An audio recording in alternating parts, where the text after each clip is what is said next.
Сәлем достар, бүгін біз векторларда жүктелу тақырыбында есептер шығаратын боламыз. Жалпы бір векторды басқа вектор арқылы өрнектеуді, жүктеуді қарастырайық. Алдымен мына теоремаларды өздеріңіз оқып аласыздар. Мен бірінші есептен бастап шығарып көрсетейін. 4-те 3-ші сурет қараймыз. Авысы дұрыс 6 бұрышы берілген. Бірінші бізде АД векторын Т көбейтілген ВС векторы арқылы теңдігі орындалатын Т санын табыңдар. Т деген бізде қандай да бір сан. Енді мен түсінікті болсын деп АД векторын белгілеймін. Мына АД векторы бағытынан мұқият. Қандай да бір АД векторы. Ол ВС дейді. ВС-ға Т көбейтілген ВС-ға тең болу керек. Бізде ВС векторы мына. Енді векторларды жалпы айтып отырық қой. Векторларды жүктеу дегеніміз бір векторды басқа вектор арқылы өрнектеу. Яғни, мына айтқан векторымызға параллель болу керек. Мына векторға параллель болу керек. Бұл жерде мен бір есеп шығармас бұрын, мына жерде А-ға, мына жерде О деп, оны С-ға толықтырып, қандай да бір параллелограмм қылайыншы. Сонда бізде параллелограмм бағыттар, қарама-қарсылар тең болса, тең вектор деп айтатын ек қой. Сонда ВС векторға мына АД вектор 2 есе көп болып тұр. Мысалы, мынау Т болса, АД деп отырғаным сондай Т-дан нешеу екен? 2 екен. Сонда қай кезде ВС-мыз АД-ға тең болады? ВС-дан тағы да осындай 2 болса ғана тең болады. Түсінікті? Сол себептен бізде АД деп отырғаным тағы 2-ге ВС-ны ВС векторын көбейтетін болсақ ғана 2 тең болады екен бір-біріне. Сонда жаңа іздеп отырған санымыз 2-ге тең ғой бізде.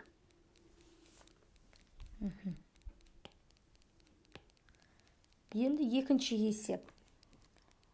SF векторы Т көбейтілген АВ-ға тең дейді.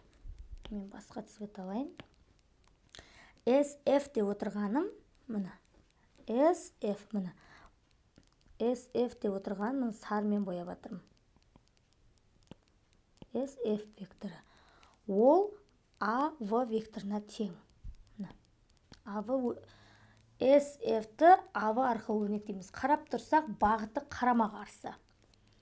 Яғни бағыты қарама-қарсы. Мынау Т есе Т болып тұр. Яғни SF-ім 2 есе үлкен болып тұр. Яғни SF-ке АВ тең болу үшін бағыты міндетті емес екен, бірақ бір-біріне параллель болуы міндетті. Міне бір-біріне параллель болып тұр.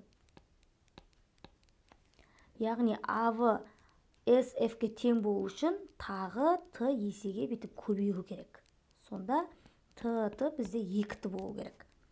SF-міз. Одан кейін мән беретін жағдай екеуі қарама-қарсы. Вектор қарама-қарсы векторды минус 2 АВ деп алсақ болады. Қарама-қарсы векторлар теріс таңбамен анықталды солай. Тең минус 2. Үшіншісі бізде DE векторы тең Т көбейтілген SF векторы.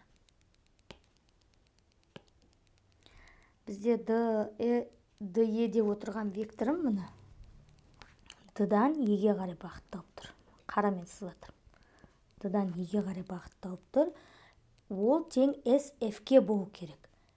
SF деп отырғаны мынау тұр. Сарының үстін басып жатырмын. Бұл яғни 2 есе көп болып тұр. Яғни бізде мынауымыз DE-ге тең болу үшін бізде SF деген 2 есе көп болып тұр. Демек, DE деп отырғаным 2 есе кіші деп тұр. Сонда DE дегенім SF-ті DE-ге теңестіру үшін демек 2 есе кіші SF-міз деп жазуға болады. Тең Т көбейту DS депті.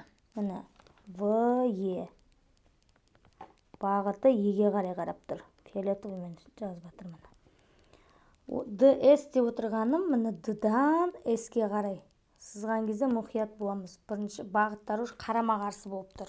Демек теріс таңба болады. Яғни мына v-e деп отырғаным 2 есе кішкентай, ds-ім 2 есе кішкентай болған екен, бағыты қарама қарсы болған екен, 2-ден 1 ds деп жазылады. Сонда ізделініп жатқан бізде t деген саным минус 2-ден 1-ге тең. Мына t деп отырған саным 2-ден 1-ге тең. Номері екінші есеп. 4-те 4 суреттегі сыны а сыны АВ және АД арқылы өрнекті дейді. асы деп отырғаным бізде міне асы деп отырған мынау. Яғни бағыттап қойдым. Бізде АВ деп отырғаным мынау. ады деп отырғаны мынау. В векторы мен ds вектор бір-біріне тең.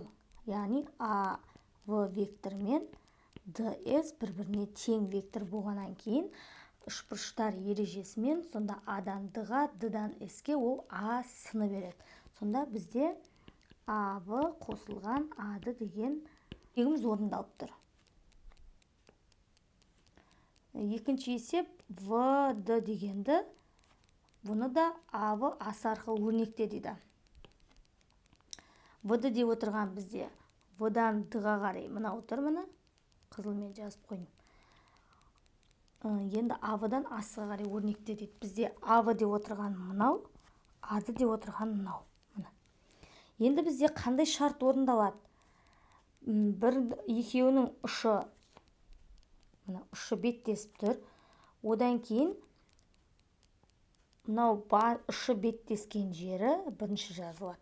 Сонда АД-дан ұшы беттескен жер бірінші азайтылады. АВ вектор болады. Өткендегі шарт бойынша орындалды ғой, В-дан D-ға дейін деген. Осы шарт орындалады. Так, номер үшінші есепте бізде АО-ны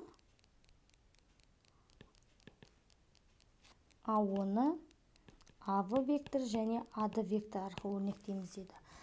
Мынаны қарап тұрсақ, АО деп отырғаны мына жер. АО. Бізде АО-дан тура сондай тағы жүргізетін болсақ, асы вектор шығады. Асы вектор шығады. 2-ден 1 асы болады. АД-ның қосындысы деп өткен алдыңғы есепте шығарғанбыз. Сонда бұл жерде АВ мен ds тең болғандықтан біз АВ-ға тең деп ала береміз. Сол себептен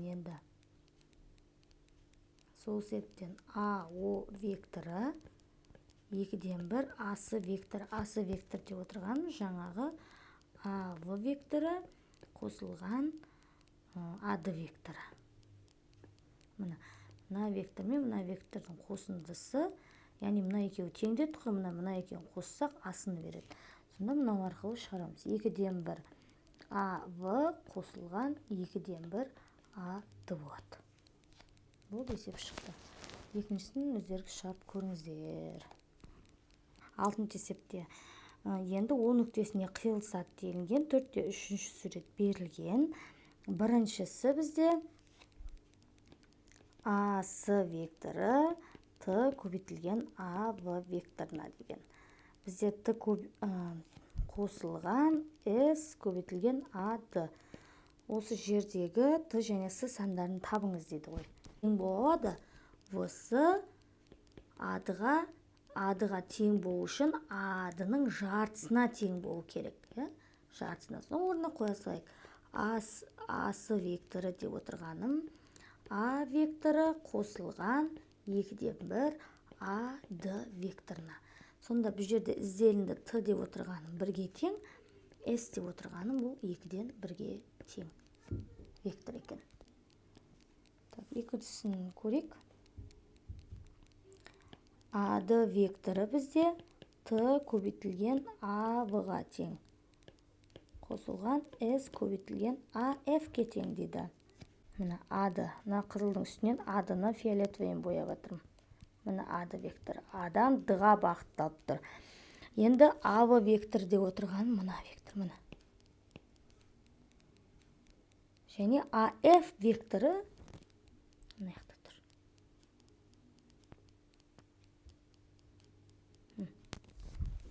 Сонда бағыты в-дан у-ға қарай және f-тен у-ға қарай мынандай бағыт жүргізіп, мынандай параллелограмм жүргізейін. Дұрыс па?